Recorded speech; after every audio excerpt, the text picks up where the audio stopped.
Nós vamos, a partir de agora, relembrar os blockbusters que emocionaram, levaram prêmios por suas bilheterias de sucesso, por seus atores em sua excelência e suas temáticas que retratam importantes momentos da história. E, para tanto, eu convido um queridíssimo amigo meu que quase me mata de saudade, tanto tempo que ficou afastado, e eu até agora não tinha me conformado com essa história de estar longe da gente. Mas Newton Travesso disse, cadê ele? Eu disse, nós vamos achar. E ele está aqui, de volta, meu querido amigo, o mais impecável crítico de cinema do nosso país, meu brother Christian Petermann. Boa noite. Boa noite. Não me mate de Tudo saudade bom? mais. Você está bom, querido? Tudo ótimo.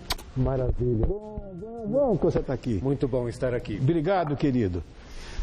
Ai, Christian. Então. Quanto tempo, né? Quanto tempo? Bom, vamos falar da nossa pauta, senão, porque a gente já esteve junto no camarim e tudo, daqui a pouco a gente perde a pauta porque a gente fica como dois compadres. Tricotando aqui.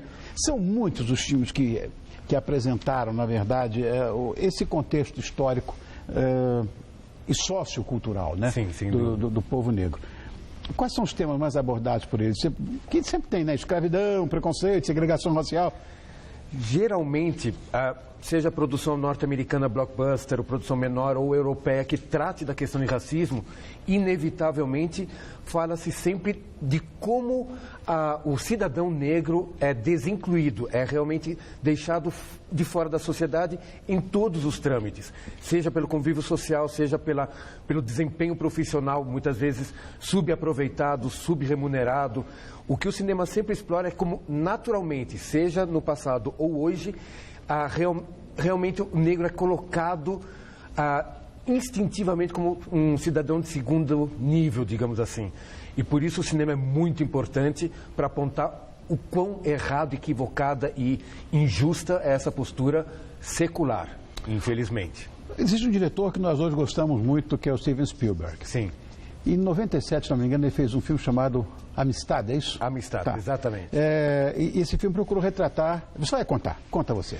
O filme se passa no ano de 1839 e é um fato verídico, que trata de um motim no navio negreiro. O navio negreiro que sai de Cuba para os Estados Unidos, tomado de escravos, e há um motim pelos maus tratos no navio Amistad, ironicamente chamado Amizade, né, a palavra amizade.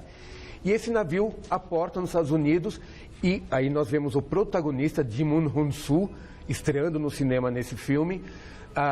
Eles aportam nos Estados Unidos e, em vez de chegarem a uma terra onde eles acham que poderiam ser livres, são encarcerados. E um advogado abolicionista descobre a causa e começa um processo judiciário complexo, complicado e verídico. E esse advogado abolicionista é interpretado pelo Matthew McConaughey, que atualmente está na crista da onda, está em cartaz no cinema com Interestelar. E é um filme que o Steven Spielberg aproveita o ótimo elenco que ele reuniu, Anthony Hopkins, Morgan Freeman, para num drama de tribunal, que tem muita palavra, que tem muita eloquência, justamente fazer essa defesa de quão insana é o tratamento histórico em relação aos escravos ou a pessoas que eram livres e foram totalmente arrancadas da sua realidade para servir a interesses capitalistas, de fazendeiros e tudo mais. O Amistad é um filme menos conhecido, digamos, menos lembrado do Steven Spielberg, mas onde ele dá uma continuidade... Mas foi elogiadíssimo por vocês, críticos de cinema. Sim, foi bastante elogiado, foi indicado a 4 Oscars, então. Anthony Hopkins como ator coadjuvante, não levou nada, mas dentro de uma filmografia do Spielberg é um filme que hoje em dia é menos lembrado, mas tem uma importância política, histórica muito grande, ainda mais porque a gente é deliciado por um elenco impecável conduzindo as palavras desse caso verídico no tribunal. Agora, o Brasil também já trouxe uma contribuição, ou melhor, representações da cultura negra no preconceito racial. Esse filme, Quanto Vale, ou É por Quilo? É por Quilo. Né? Foi 2005? 2005, foi lançado em 2005. Sérgio Bianchi. Exatamente.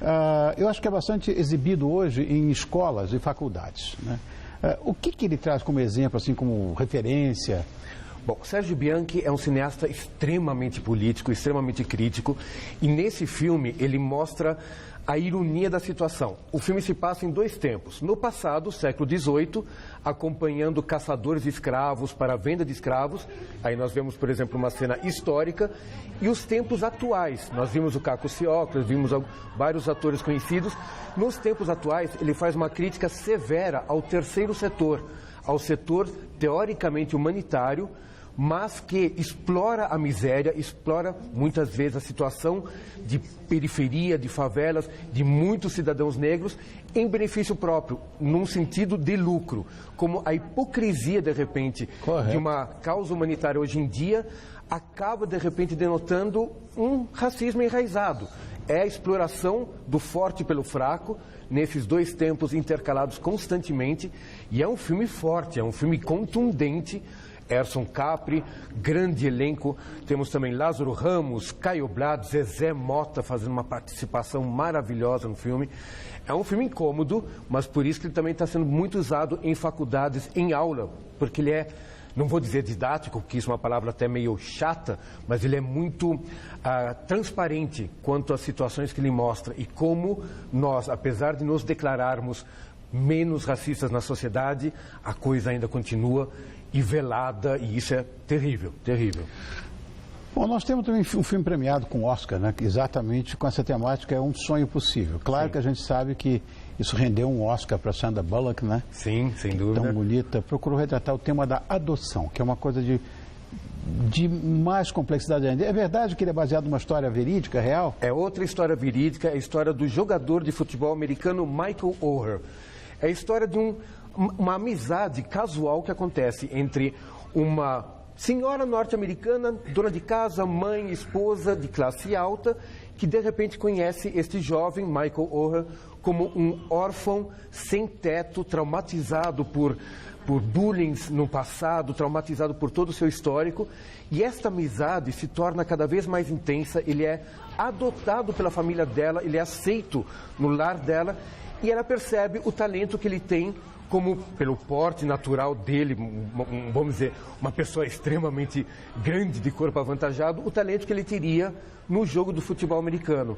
Então, é a história real de como ela vai tentando, sem qualquer preconceito, mas só sofrendo preconceito das suas vizinhas e vizinhos, mas tentando encontrar um bom caminho para um jovem que ela conhece, um jovem de bom coração, mostrando naturalmente como a aceitação do outro, como a aceitação do seu irmão, do seu parceiro, é um belo gesto de inclusão, é uma bela demonstração de amor a qualquer que seja ser humano. E aí, por isso, Sandra Bullock, com um personagem tão simpático, acabou ganhando o Oscar. Uma coisa também que é mais recente, acho que foi o ano passado, o ano retrasado, que foi o Quentin Tarantino com o Django Livre. Django Livre, isso 2012. Aí, mas deu o maior pé, né? Foi premiado com Oscar, aquela Sim, coisa toda, Oscars, né? Que combina faroeste, que é um western, com vingança racial, uma coisa... Exatamente. E o estilo violento do Tarantino, que ele não brinca em serviço, né? É bem perceptível, eu acho, nesse filme, né? Sim, sim. O Django Livre eu acabei, vamos dizer, colocando nessa nossa roda aqui de conversa, porque como o Tarantino, como um grande cinéfilo, ele usa no seu filme como o cinema muitas vezes viu o escravo. Ele brinca com os estereótipos e faz isso sempre de uma forma muito pop. E o ator central, aí, Jamie Foxx, excelente, passa por uma jornada pessoal em busca da esposa dele. A esposa foi sequestrada para servir a um vilão, digamos, a um fazendeiro, interpretado por Leonardo DiCaprio. O filme tem muito bom humor, é contundente nas cenas fortes, mas Tarantino justamente quis, com este filme, trabalhar todos os clichês, reais ou não reais, de Hollywood, do cinema, em relação à figura negra. E aí rende papéis e cenas fantásticas. O Oscar foi para o roteiro original do Tarantino e para o alemão Christoph Waltz, que faz um caçador de recompensas alemão que acompanha Jamie Foxx na sua jornada. Aí temos uma forte cena, um dos momentos de vingança do personagem central, do Django, que já é um escravo livre, mas passa toda a jornada em busca da sua esposa, da sua mulher, que foi desviada, que foi conduzida para a fazenda do Leonardo DiCaprio. Também outro que está excelente nesse filme. Bom, recentemente a gente também teve um Oscar de melhor filme. Este ano, exatamente nesse ano. 12 anos de escravidão. Lindo. Sim. Lindo. O que levou a ser tão aclamado por vocês, críticos? Antes de mais nada, O filme é muito bonito. O filme é um raríssimo filme de grande indústria, de grande distribuidora, mainstream, dirigido por um negro, que trata da questão da escravidão, e o diretor é negro também. Geralmente, Steven Spielberg, Quentin Tarantino, os filmes que a gente está mencionando são diretores brancos. O Steve McQueen, que dirigiu 12 anos de escravidão, é um raro cineasta negro a tratar dessa questão. Além disso, para realmente mexer com o espectador, passar a sua mensagem, as cenas de tortura moral, psicológica e física são bem intensas nesse filme. Também é uma história real, a história real de Solomon Northup, que nasceu já livre, um negro que nasceu já livre, e por acasos absurdos do destino acaba passando por 12 anos de escravidão, que é justamente o título. E aí é a dor principal de alguém que assim, nasceu sabendo, conhecendo a liberdade, e como ele é privado disso de uma forma brutal. O filme levou o Oscar de melhor filme, aí novamente mais um momento de revolta, de resposta à omissão, à pressão branca. Temos um Oscar de atriz coadjuvante para a belíssima Lupita Nyong'o, que é uma modelo que teve seu grande papel nesse filme. Mas a questão é essa, é um diretor, um cineasta negro colocando a sua visão da questão e com cenas que não tem meio termo. As cenas realmente incomodam na extensão da crueldade humana, na extensão de como você pode ser absolutamente abusivo nesse trato. E 12 anos de escravidão é forte e por isso levou o Oscar. É um tema pesado, é um tema contundente, mas, de qualquer jeito, para o Dia da Consciência Negra, são estas jornadas que são necessárias. Você sabe, a escravidão, na antiguidade, não era com negros. Sim. Era com brancos. O maior equívoco da história tem sido a escravidão em qualquer nível. Em qualquer nível. Branco, preto, amarelo, azul. Em qualquer sociedade, em qualquer cultura. Mas eu acho que a maior complexidade, o maior equívoco, eu acho que da nossa história universal foi exatamente esse aí. A escravidão com a raça negra. Sem dúvida. E é algo que, como nós já falamos hoje... Porque escravo era escravo. Permanece e... Era uma cultura. Sim. Eu li até num livro, eu trouxe aqui o autor, inclusive, no programa, que o Zumbi dos Palmares tinha escravo.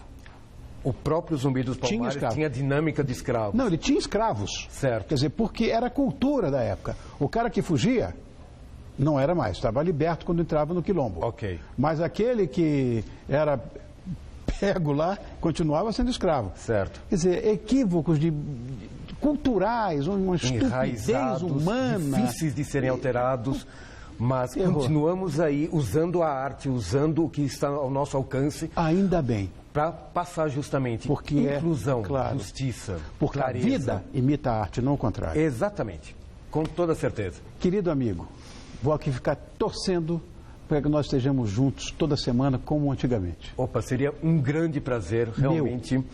Gostaria desse nosso encontro de tricô em torno do cinema semanal, que era sempre tão saboroso, tão interessante. Obrigado, Christian. Eu que agradeço. Beijão para você. Muito sucesso, meu irmão. Para nós todos. Christian Petermann aqui. Que ótimo poder receber o nosso amigo Christian de novo. Foi como voltar no túnel do tempo. Você quer saber? Por aí. Ainda mais para falar de histórias passadas, histórias que precisam ficar no passado. Obrigado, querido. Obrigado.